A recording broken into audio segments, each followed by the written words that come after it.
Glory to God. Jesus is alive എന്ന ഈ പ്രോഗ്രാമിലേക്ക് എല്ലാ മാന്യ പ്രേക്ഷകരെയും കർത്താവായ യേശു ക്രിസ്തുവിൻ്റെ നിസ്തുല്യ നാമത്തിൽ ഞാൻ സ്വാഗതം ചെയ്യുന്നു. പ്രിയപ്പെട്ടവരെ, ഈ സമയം നമുക്കൊന്നിച്ച് ദൈവസന്നിധിയിലായിരിക്കുവാൻ ദൈവത്തിൻ്റെ പരിശുദ്ധാത്മാവ് ഒരുക്കിയ ഈ വിലപ്പെട്ട അവസരത്തെ ഓർത്ത് ഞാൻ കർത്താവിന് സ്തോത്രം ചെയ്യുന്നു. കഴിഞ്ഞ ദിവസത്തെ ടെലിവിഷൻ പ്രോഗ്രാമുകളൊക്കെയും നിങ്ങളുടെ ജീവിതത്തിൻ്റെ അനുഗ്രഹത്തിനും വിടുതലിനും കാരണമായി തീർന്നതോർത്ത് ഞാൻ ദൈവത്തെ സ്തുതിക്കുന്നു. ഇന്നും കർത്താവിന് നിങ്ങൾക്ക് വേണ്ടി അത്ഭുതങ്ങളെ ചെയ്യാനായി കഴിയും. ഒരു പക്ഷേ ആദ്യമായിട്ടായിരിക്കാം ഈ ടെലിവിഷൻ പ്രോഗ്രാം നിങ്ങൾ കാണുന്നത്. പ്രിയപ്പെട്ടവരെ, നിങ്ങളെ ഉള്ളതുപോലെ അറിയുന്ന, നിങ്ങളെ മനസ്സിലാക്കുന്ന, നിങ്ങളിപ്പോൾ ആയിരിക്കുന്ന ആ സാഹചര്യത്തിൽ ഇറങ്ങി വന്ന് നിങ്ങളുടെ മതം ചോദിക്കാതെ, ജാതി ചോദിക്കാതെ, സഭ ചോദിക്കാതെ നിങ്ങളുടെ സാഹചര്യത്തെയും നിങ്ങളുടെ ഹൃദയത്തെയും മനസ്സിലാക്കി നിങ്ങൾക്ക് വേണ്ടി പ്രവർത്തിക്കുന്നവനാണ് കർത്താവായ യേശു ക്രിസ്തു. ആ കർത്താവിൻ്റെ കരം, ആ യേശുവിൻ്റെ കരം ഈ ദിവസം നിങ്ങളെ സ്പർശിക്കും. ദൈവം നിങ്ങളെ തൊടും. തുടർന്ന് പ്രാർത്ഥനയോടെ, പ്രതീക്ഷയോടെ ദൈവവചനം കേൾക്കാം. അതിനായി പരിശുദ്ധാത്മാവ് നിങ്ങളെ സഹായിക്കട്ടെ.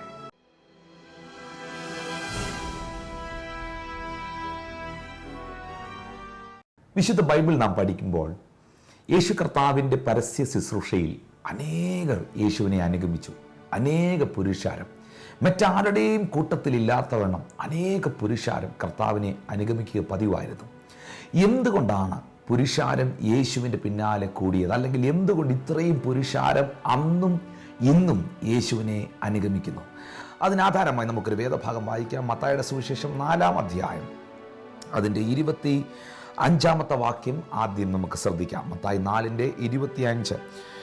അവൻ അവരെ സൗഖ്യമാക്കി ഗലീല, ദെക്കപ്പൊലി, യെരുശലേം, യഹൂദ്യ, യോർദാൻ അക്കരെ എന്നീയിടങ്ങളിൽ നിന്നും വളരെ പുരുഷാരം അവനെ പിന്തുടർന്നു. നോക്കാം, എന്തുകൊണ്ടാണ് ആ പുരുഷാരം യേശുവിനെ പിൻഗമിച്ചത് അല്ലെങ്കിൽ പിന്തുടർന്നത്? അവൻ ഗലീലിലൊക്കെയും ചുറ്റി സഞ്ചരിച്ച് അവരുടെ പള്ളികളിൽ പ്രസംഗിക്കുകയും ജനത്തിലുള്ള സകല ദീനത്തെയും വ്യാധികളെയും സൗഖ്യമാക്കുകയും ചെയ്തു. അവൻ്റെ ശ്രുതി സുറിയയിൽ ഒക്കെയും പരന്നു. നാനാവ്യാധികളും ബാധകളും ആൽ വലഞ്ഞവർ, ഭൂതഗ്രസ്തർ, ചന്ദ്രരോഗികൾ, പക്ഷവാതക്കാർ എന്നിങ്ങനെ സകലവിധ ദീനക്കാരെയും അവൻ്റെ അടുക്കൽ കൊണ്ടുവന്നു. പ്രിയപ്പെട്ടവരെ, എല്ലാ വിഭാഗത്തിൽപ്പെട്ടവരെയും യേശു അംഗീകരിക്കുകയും യേശു സ്നേഹിക്കുകയും അവരെ സൗഖ്യമാക്കുകയും ചെയ്തതിനാൽ ഇവിടെ എഴുതിയിരിക്കുന്നു, ഗലീല, ദെക്കപ്പൊലി, യെരുശലേം, യഹൂദ്യ, യോർദാൻ അക്കരെ എന്നിടങ്ങളിൽ നിന്നും വളരെ പുരുഷാരം യേശുവിനെ അനുഗമിച്ചു. മർക്കോസിന്റെ സുവിശേഷം 12-ാം അധ്യായം 37-ാമത്തെ വാക്യത്തിൽ എഴുതിയിരിക്കുന്നു, എന്നാൽ വലിയ പുരുഷാരം അവൻ്റെ വാക്ക് സന്തോഷത്തോടെ കേട്ടുപോന്നു. അപ്പോൾ നോക്കുക, യേശു ജനത്തിൻ്റെ അവസ്ഥകളും സാഹചര്യങ്ങളും അറിഞ്ഞ് അവരെ സൗഖ്യമാക്കി. 2, യേശുവിൻ്റെ വാക്ക് പുരുഷാരത്തിന് വേദനിപ്പിക്കുന്നതായിരിക്കുന്നില്ല, അവരെ മുറിവേൽപ്പിക്കുന്നതായിരുന്നില്ല, അവരെ കുറ്റപ്പെടുത്തുന്നതായിരുന്നില്ല. യേശുവിൻ്റെ വാക്ക് അവരുടെ ഉള്ളിൽ വലിയ സന്തോഷം കൊണ്ട് നിറയ്ക്കുന്നതായിരുന്നു. ലൂക്കോസിൻ്റെ സുവിശേഷം 8-ാം അധ്യായം അതിൻ്റെ 42-ാമത്തെ വാക്യത്തിൽ എഴുതിയിരിക്കുന്നു, അവൻ പോകുമ്പോൾ പുരുഷാരം അവനെ തിക്കിക്കൊണ്ടിരുന്നു. നോക്കിയേ, ഇവിടെയെല്ലാം നമുക്ക് കാണാൻ കഴിയുന്നത് വലിയൊരു കൂട്ടം പുരുഷാരം യേശുവിൻ്റെ കൂടെ യേശുവിനെ അനുഗമിച്ചു. ഇന്നും പ്രിയപ്പെട്ടവരെ, യേശുവിനെ അനുഗമിക്കാൻ വലിയ കൂട്ടം പുരുഷാരം തയ്യാറാണ്. ഇന്നും അവനെ അനുഗമിക്കുന്നു. ഈ ടെലിവിഷൻ പ്രോഗ്രാം കാണുന്ന താങ്കൾ യേശുവിനെ അനുഗമിക്കാത്ത അല്ലെങ്കിൽ യേശുവിനോടൊപ്പം ജീവിക്കാത്ത ഒരു വ്യക്തിയാണെങ്കിൽ, നിങ്ങളുടെ ഹൃദയത്തിന് സന്തോഷം തരുന്ന, നിങ്ങളുടെ സാഹചര്യം അറിഞ്ഞ് നിങ്ങൾക്ക് വേണ്ടി പ്രവർത്തിക്കുന്ന, നിങ്ങളുടെ രോഗത്തെ സൗഖ്യമാക്കുന്ന ഈ യേശുവിനെ പോലെ നല്ലൊരു കർത്താവ് മറ്റെങ്ങുമില്ല. സഹോദരങ്ങളെ, സ്നേഹത്തോടെ ഞാൻ പറയട്ടെ, ആരെയും കുറ്റപ്പെടുത്താത്ത, ആരെയും വിമർശിക്കാത്ത, ആരെയും മുറിവേൽപ്പിക്കാത്ത, ആരെയും വേദനിപ്പിക്കാത്ത, എല്ലാവരെയും സ്നേഹിച്ച, തന്നെ ഉപദ്രവിക്കുവാൻ വന്നവരെ പോലും കരുതിയ ഈ നല്ല ഹൃദയമുള്ള കർത്താവായ യേശു ക്രിസ്തുവിനെ ജനം അനുഗമിക്കാനുള്ളതിൻ്റെ ഒന്നാമത്തെ കാരണം ഹി ലവ്ഡ് ദം.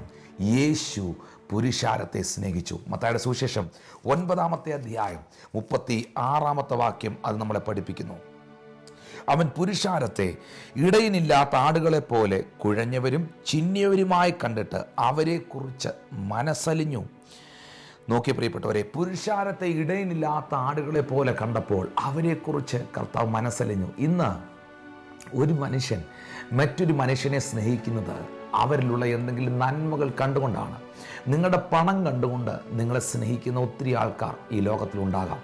നിങ്ങളുടെ സൗന്ദര്യം കണ്ടുകൊണ്ട് നിങ്ങളെ സ്നേഹിച്ചവരുണ്ടാകാം. നിങ്ങളുടെ കഴിവുകൾ കണ്ടുകൊണ്ട് നിങ്ങളെ സ്നേഹിച്ചവരുണ്ടാകാം. എന്നാൽ നിങ്ങളുടെ സൗന്ദര്യത്തെയോ നിങ്ങളുടെ പണത്തെയോ നിങ്ങളുടെ കഴിവിനെയോ നിങ്ങളുടെ പ്രശസ്തിയോ ഒന്നുമല്ല യേശു സ്നേഹിക്കുന്നത്, നിങ്ങളെന്ന വ്യക്തിയാണ്. അതുകൊണ്ടാണ് റോമർക്കെഴുതിയ ലേഖനത്തിൽ 5-ാം അധ്യായത്തിൽ പൗലോസ് ശ്ലീഹ പറഞ്ഞത്, ക്രിസ്തുവോ നാം പാപികൾ ആയിരിക്കുമ്പോൾ തന്നെ നമ്മെ സ്നേഹിക്കിയാൽ തൻ്റെ സ്നേഹത്തെ അവൻ ക്രൂശിൽ പ്രദർശിപ്പിച്ചു. പ്രിയപ്പെട്ടവരെ, ഈ ടെലിവിഷൻ പ്രോഗ്രാം കാണുന്ന നിങ്ങളെ കർത്താവ് സ്നേഹിക്കുന്നു. നിങ്ങളുടെ കുടുംബത്തെ യേശു സ്നേഹിക്കുന്നു. സകല മനുഷ്യരും നിങ്ങളെ കൈവിടുമ്പോൾ, സകല മനുഷ്യരും നിങ്ങളെ തള്ളിക്കളഞ്ഞിരിക്കുമ്പോൾ, ലോകം മുഴുവൻ നിങ്ങളെ ഒറ്റപ്പെടുത്തുമ്പോൾ ഒരമ്മ തൻ്റെ കുഞ്ഞിനെ മറക്കുമോ? ഒരു സ്ത്രീ താൻ പ്രസവിച്ച കുഞ്ഞിനോട് കരുണ തോന്നാതിരിക്കുമോ? അവൾ നിന്നെ മറന്നാലും ഞാൻ നിന്നെ മറക്കുകയില്ല, ഞാൻ നിന്നെ അനാഥനായി വിടുകയില്ല, ഞാൻ നിന്നെ ഉപേക്ഷിക്കുകയില്ല എന്നരുളി ചെയ്ത കർത്താവ് നിങ്ങളെ സ്നേഹിക്കുന്ന സഹോദരങ്ങളെ, എല്ലാവരാലും കൈവിടപ്പെട്ട് ഒറ്റപ്പെട്ടവരായി ഇടയനില്ലാത്ത ഒരു ആടിനെ പോലെ നിങ്ങൾ ചിന്നിച്ചിതറിയിരിക്കുന്ന ഒരവസ്ഥയിലാണോ? ഇടയനില്ലാത്ത ആടുകളെ പോലെ കണ്ട ജനത്തെ ഓർത്ത് മനസ്സലിഞ്ഞ, അവരെ അരികിലണച്ച, അവരെ സ്നേഹിച്ച, അവരെ കരുതിയ, അവരെ സൗഖ്യമാക്കിയ ഈ കർത്താവ് ഇന്നും നിങ്ങളെ സ്നേഹിക്കുന്നു. യേശു ഇന്നും നിങ്ങൾക്കായി ജീവിക്കുന്നു. പുരുഷാരം യേശുവിനെ അനുഗമിക്കാനുള്ളതിൻ്റെ ഒന്നാമത്തെ കാരണം അവൻ ജനത്തെ കണ്ട് മനസ്സലിഞ്ഞു, അവരെ സ്നേഹിച്ചു. മനുഷ്യനും മതവും കൂടെ ചേർന്ന് കല്ലെറിഞ്ഞ് കൊല്ലണം എന്ന് വിധിക്കപ്പെട്ടവളെ പോലും കർത്താവ് സ്നേഹിച്ചു. പാളയത്തിന് പുറത്താക്കിയ കുഷ്ഠരോഗിയോട് യേശു മനസ്സലിഞ്ഞു. എല്ലാവരും അവനെ തള്ളിക്കളഞ്ഞതാണ്. മർക്കോസ് സുവിശേഷം 2-ാം അധ്യായത്തിൽ ഒരു കുഷ്ഠരോഗി യേശുവിൻ്റെ അരികിൽ വന്ന് മുട്ടുകുത്തിയിട്ട് യേശുവിനോട് പറയുന്നു, മനസ്സുണ്ടെങ്കിൽ എന്നെ സൗഖ്യമാക്കുക, മനസ്സുണ്ടെങ്കിൽ എന്നെ വിടുവിക്കുക. ഒരു പുരോഹിതനും മനസ്സില്ലാതിരുന്ന സ്ഥാനത്ത്, ഒരു മതങ്ങൾക്കും മനസ്സില്ലാതിരുന്ന സ്ഥാനത്ത് എല്ലാവരും അവനെ കൈവിട്ടപ്പോൾ യേശു മനസ്സലിഞ്ഞു.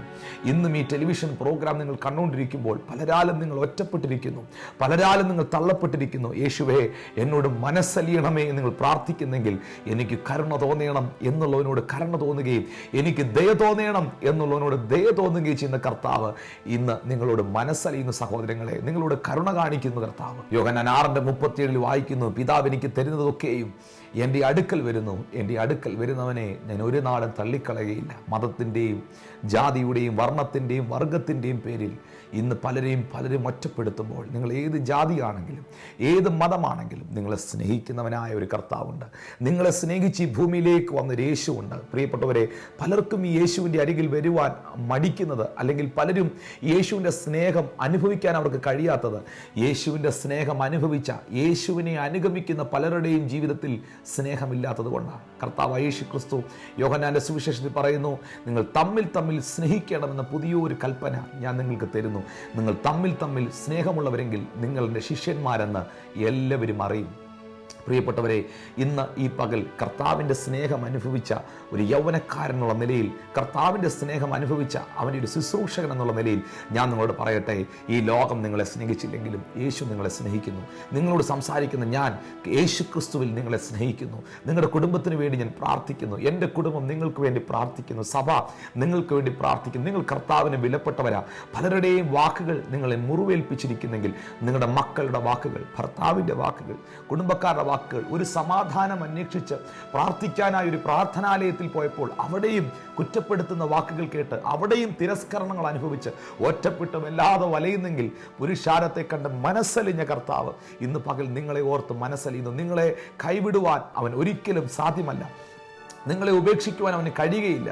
കാരണം ഞാൻ നിങ്ങളെ അനാഥരായി വിടുകയില്ല, ഞാൻ നിങ്ങളെ ഉപേക്ഷിക്കത്തില്ല. ഞാനോ ലോകത്തിൻ്റെ അവസാനത്തോളം എല്ലാ നാളും നിങ്ങളോട് കൂടെ ഉണ്ടെന്ന ഈ കർത്താവ് അരുളി ചെയ്തിരിക്കുന്നത്, ഈ യേശു നമ്മൾക്ക് ഉറപ്പ് നൽകിയിരിക്കുന്നത്. പ്രിയപ്പെട്ടവരെ, യേശുവിൻ്റെ സ്നേഹം വലുതാണ്.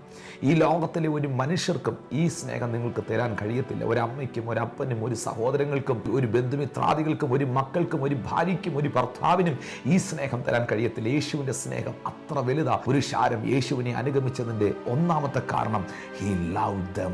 അവൻ ജനത്തെ സ്നേഹിച്ചു, അവൻ പുരുഷാരത്തെ സ്നേഹിച്ചു. രണ്ടാമതായി, പുരുഷാരം യേശുവിനെ അനുഗമിക്കാനുള്ളതിൻ്റെ കാരണം, he met their needs.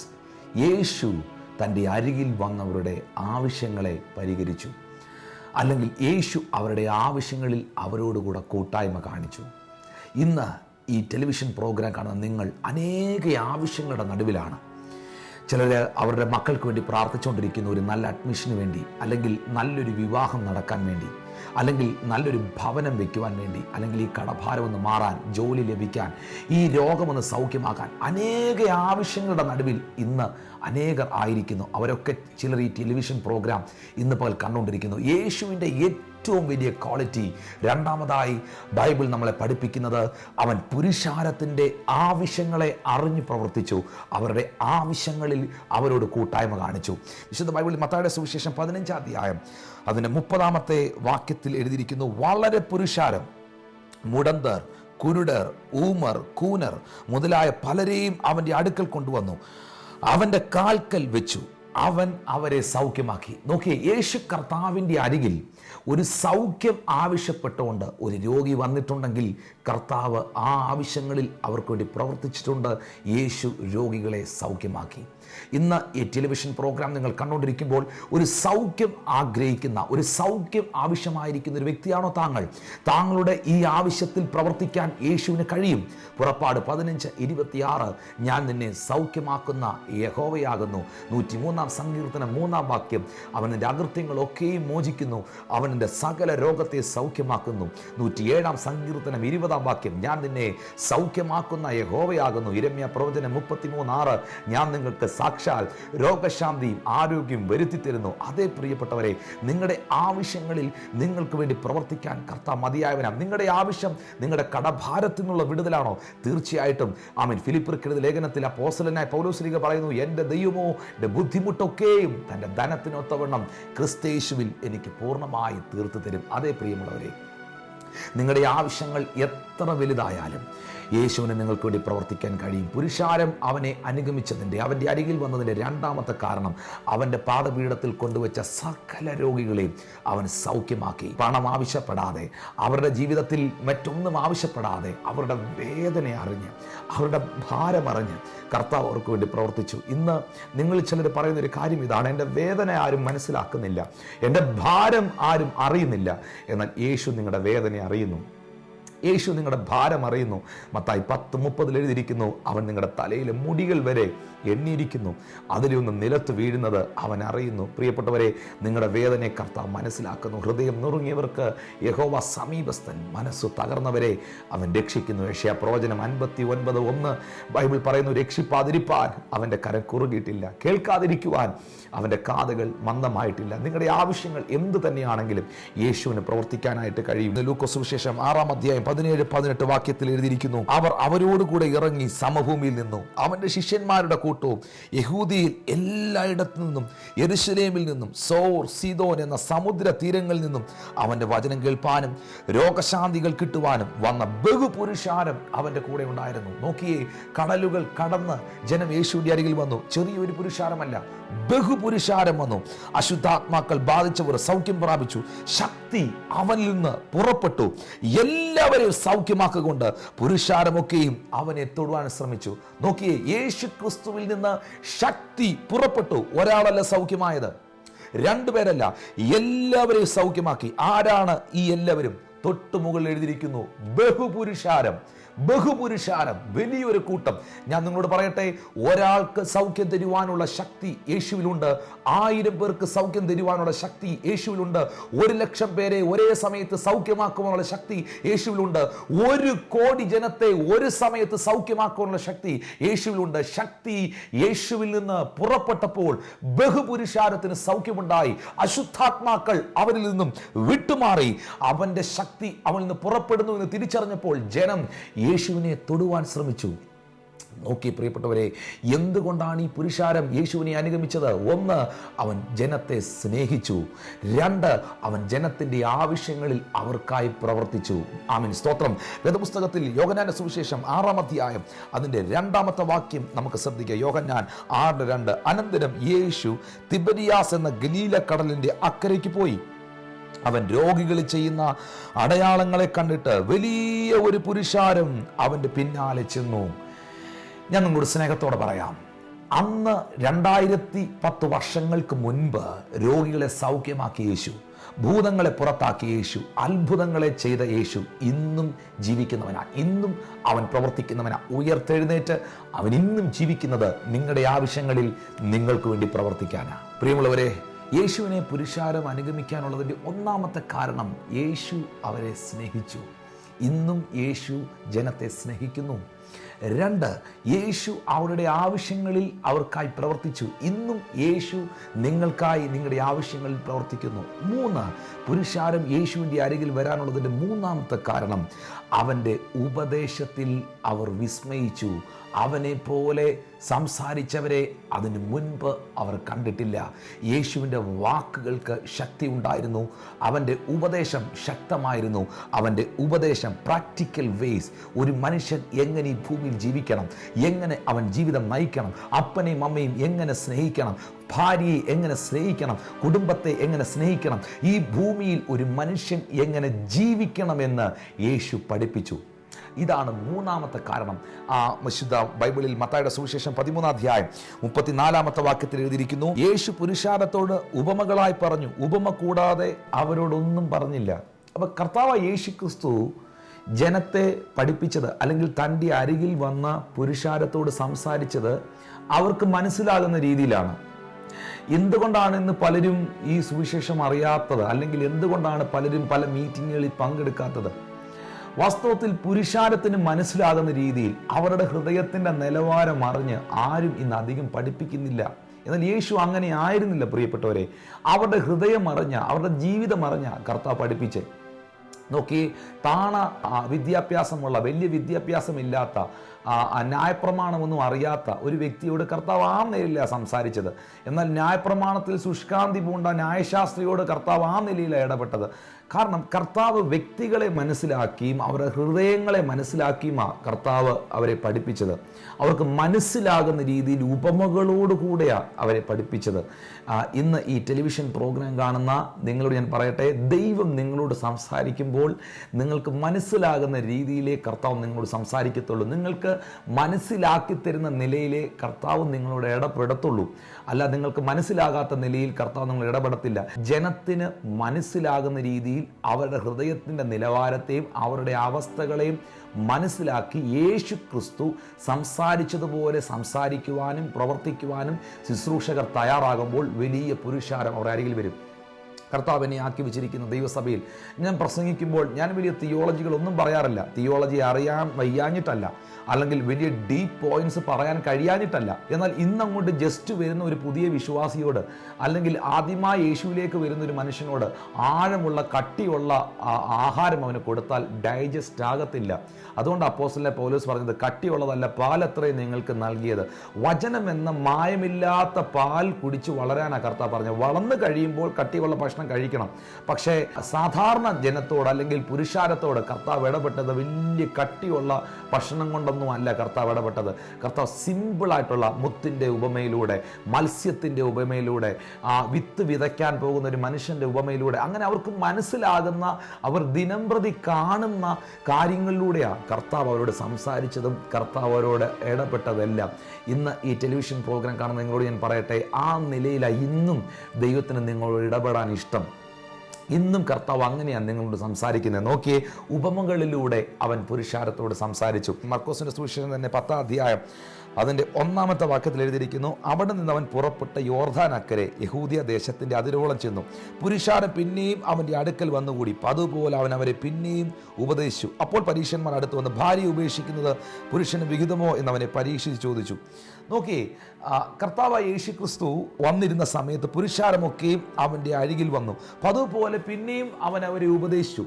അപ്പോൾ യേശു ക്രിസ്തു ജനത്തിന് സൗഖ്യം കൊടുക്കുക മാത്രമല്ല ചെയ്തത്, യേശു ക്രിസ്തു അവരെ സ്നേഹിക്കുക മാത്രമല്ല ചെയ്തത്, യേശു ക്രിസ്തു അവരെ ഉപദേശിച്ചു.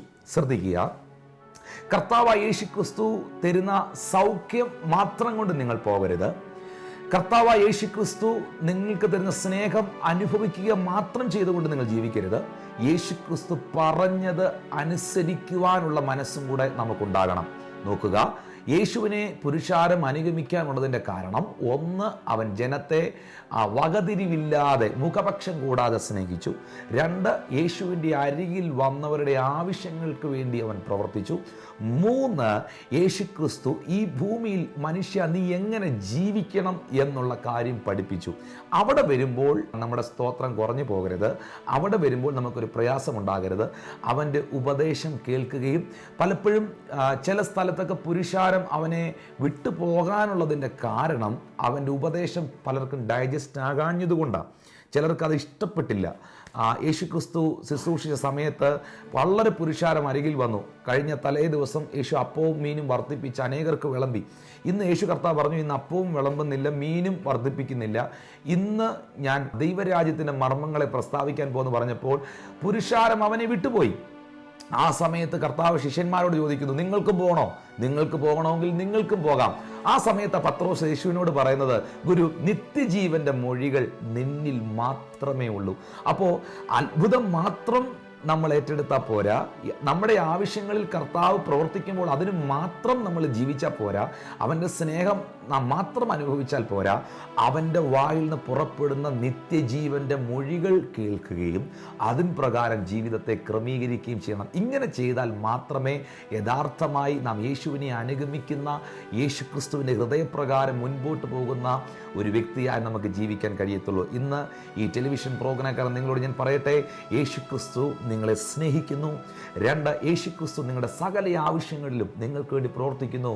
3, യേശുക്രിസ്തു നിങ്ങളെ ഉപദേശിച്ച് നിങ്ങൾക്ക് നടക്കേണ്ടുന്ന വഴി കാണിച്ചു തരുന്നു.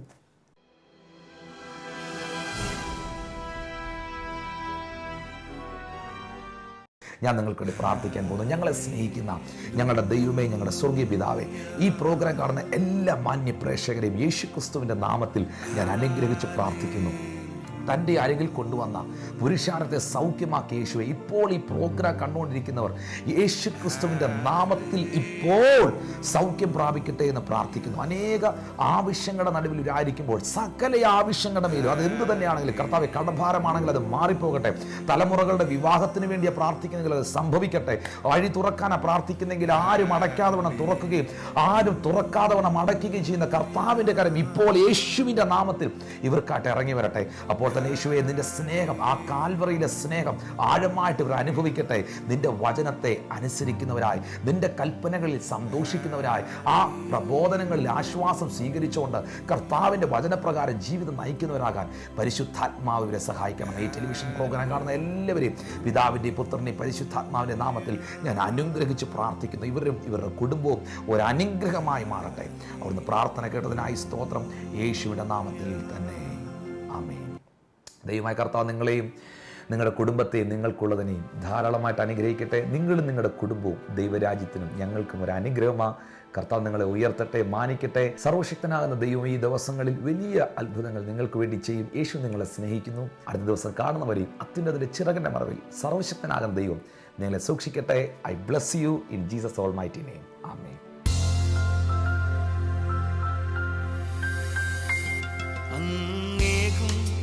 ദാനങ്ങളോർത്ത